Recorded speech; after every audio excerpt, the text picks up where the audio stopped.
Welcome back to my channel. My name is Megan and I have an endless TBR.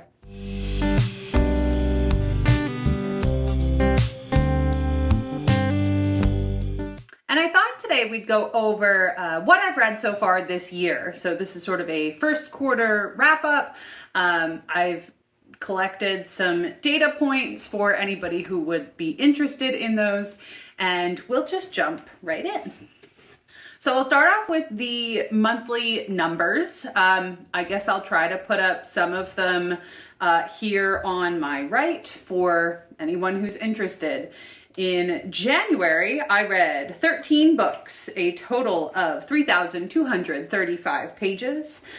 6 of those I read with my eyeballs, and 7 of them I read with my ear holes. There were 2 children's titles, 2 YA or teen titles, and 9 of them were marketed towards adults. Finally, I read 11 fiction books and 2 nonfiction. That ratio goes a little bit better as we move on through the rest of the first quarter. A few notable reads in January include some rereads. I began rereading the Wayward Children series by Sean McGuire. I'm doing an audio reread this time, so I listened to Every Heart a Doorway and Down Among the Sticks and Bones. That's numbers 1 and 2 in that particular series.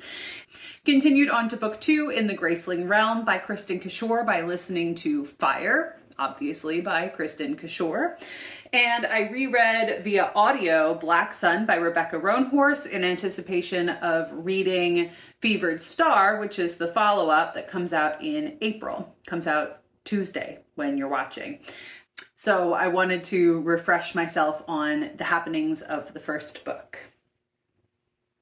On to February. I read 14 books for a total of 4,229 pages.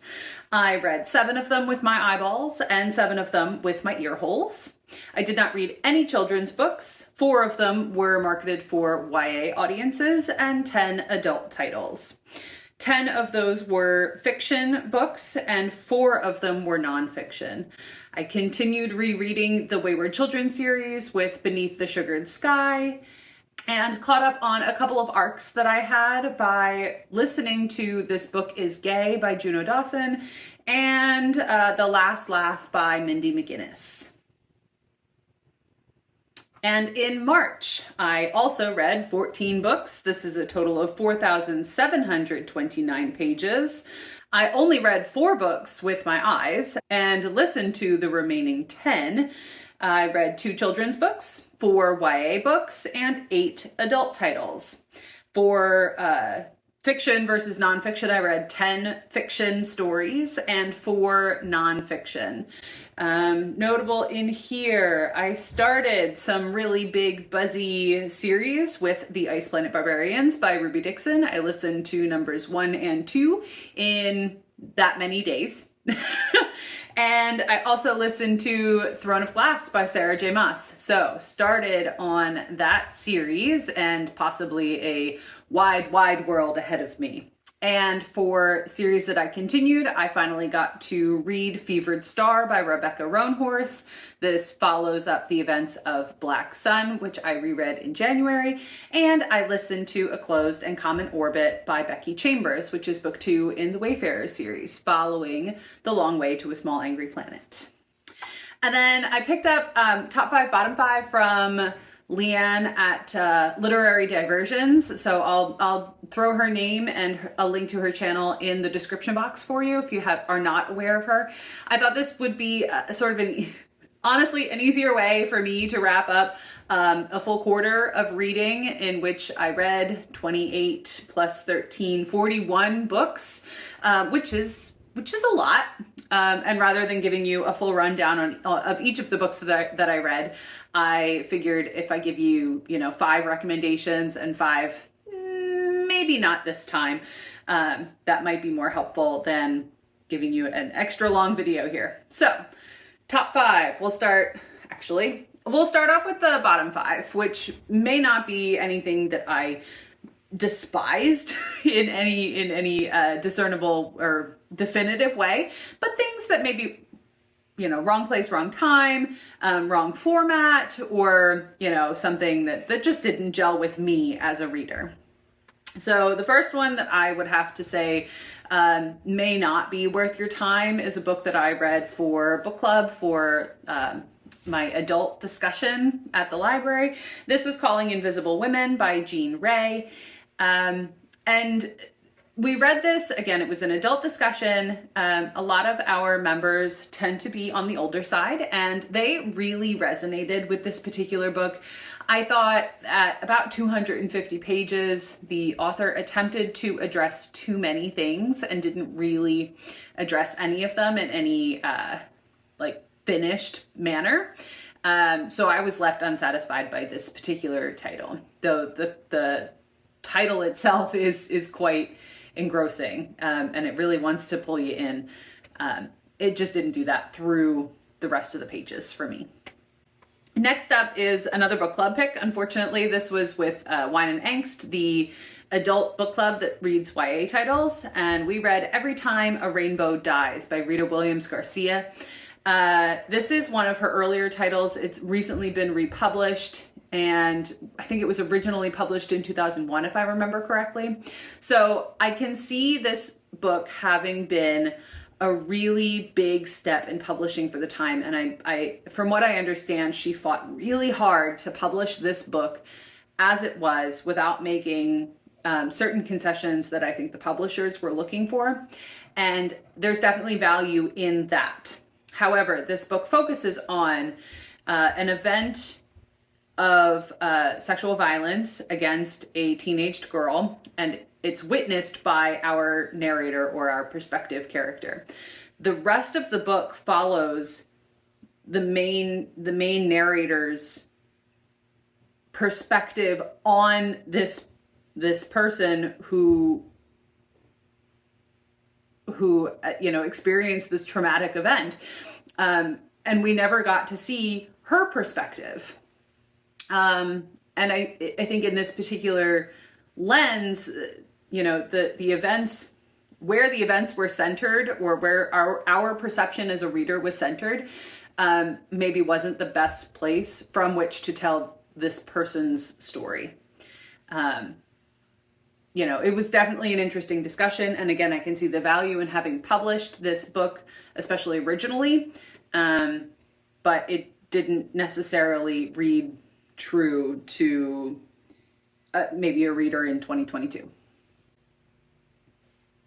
Next up was The Mask of Mirrors by M.A. Carrick. I listened to this and maybe I was not paying quite enough attention. This is a big chunky fantasy novel where our characters are masquerading as other characters, and sometimes it goes like a few layers deep. So it wasn't the easiest novel to comprehend via audio when you may not be fully engaged at every moment. So I won't be continuing in this series, and it's sort of a shame because the covers are absolutely stunning. Another book club pick, we read Outlawed by Anna North.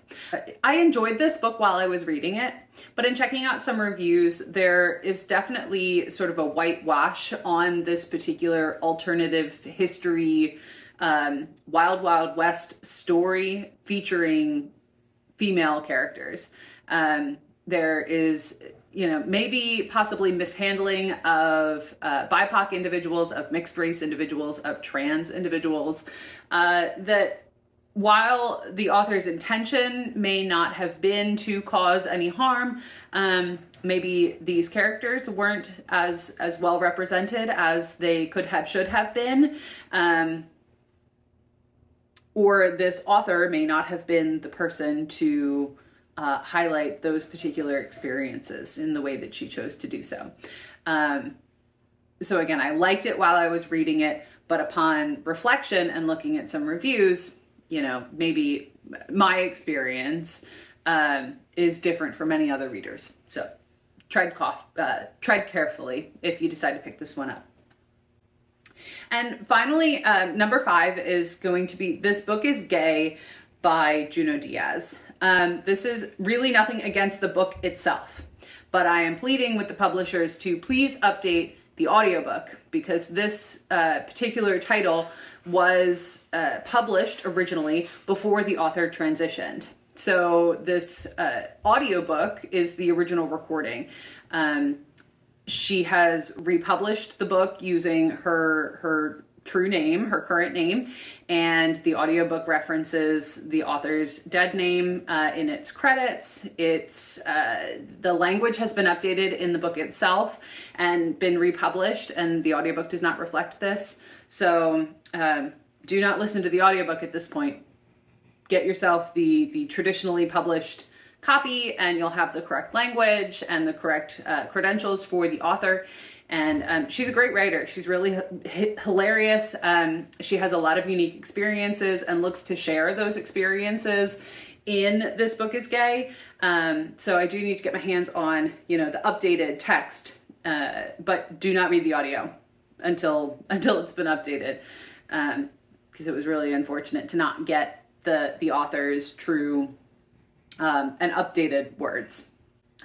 And, now that we're down in the dumps on that, I'll go into my top 5 and hopefully wrap this up pretty quickly. Top 5.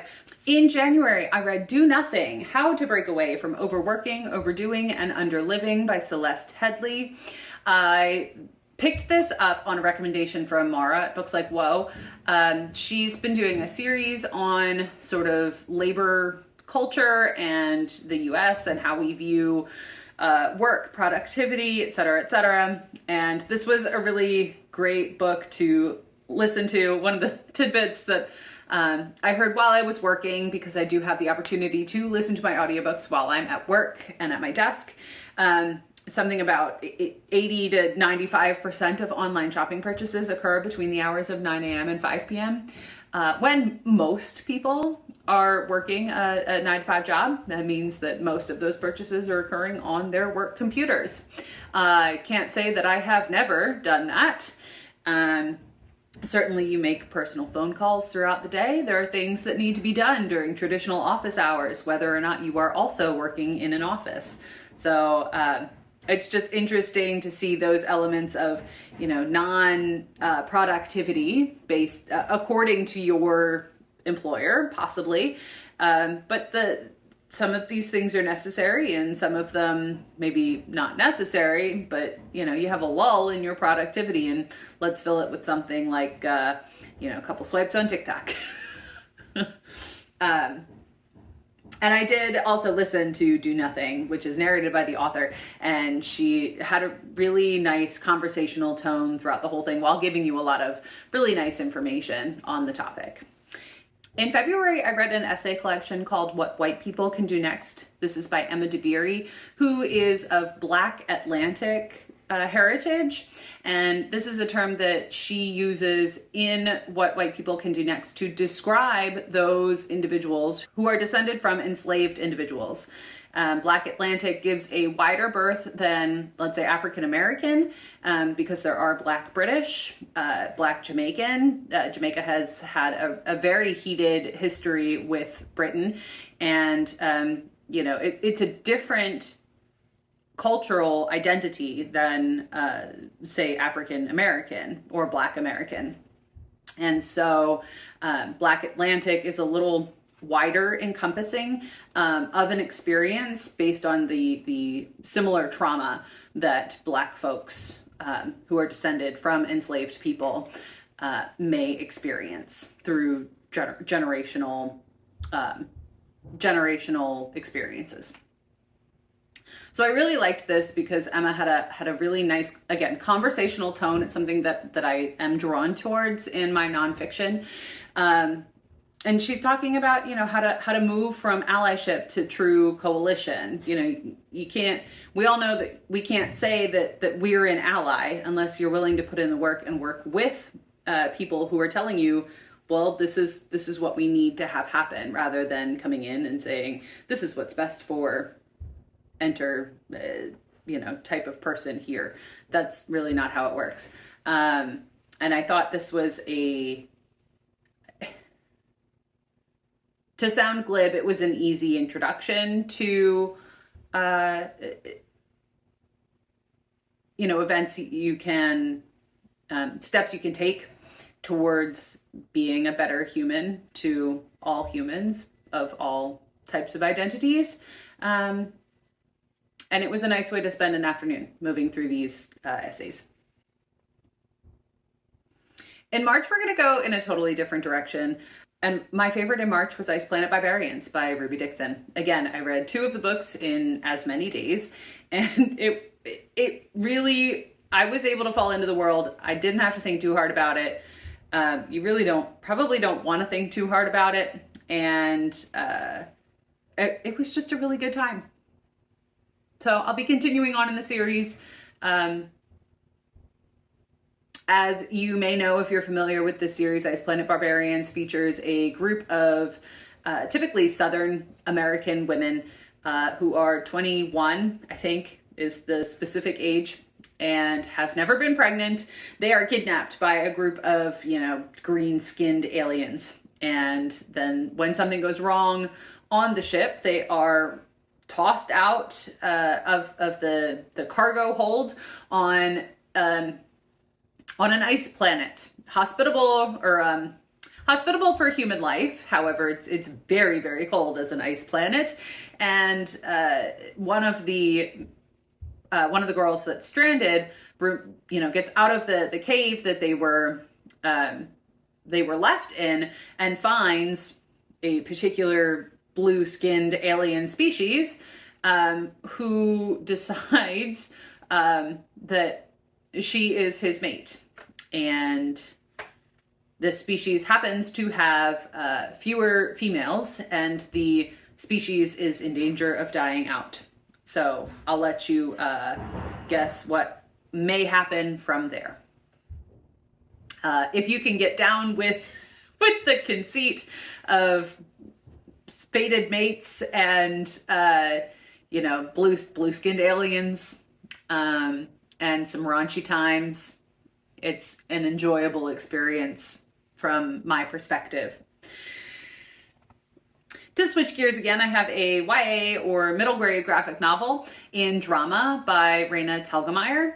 And you may be familiar with this particular author's work. She's done graphic novels like Smile and Ghosts I have out from the library right now. And drama features a middle school character who is she's trying to find her way. She's been working on the stage crew for their drama department for her tenure at the middle school, and now she's going to be the stage manager. She becomes really close friends with a pair of twins who are, I think, new to the school, or at least new to the drama club, and how their experience on stage as actors helps them determine, better their own identity. And it's just a really heartwarming experience. It's a beautifully colored graphic novel, and shows, middle school angst and awkwardness in like the most glorious way. So again, it's a graphic novel, doesn't take you too long to move through, so I would definitely recommend. And finally, I did start Throne of Glass by Sarah J. Maas, and I am on the train. I've read ACOTAR in the past. I never continued on in the Court of Thorns and Roses series. So I have to decide which direction I'm going to go, because Throne of Glass, I'm ready to pick up the next one. I'm on hold for A Crown of Midnight from the library. And we'll continue on that way when that becomes available for me. And I think I do have the original trilogy for A Court of Thorns and Roses. So I will definitely pick those up at some point. The writing's not very complicated. I'm willing to move through the story, and we'll see how it goes. If you're still here at the end of the video, let's see what do we have? A raindrop emoji, because it's been raining and gray all day today for me. And let me know what one of your top reads of the first 3 months of the year has been. If you've not yet hit that subscribe button, I would really appreciate it. You can give this video a like, and I will see you in the next one. Bye!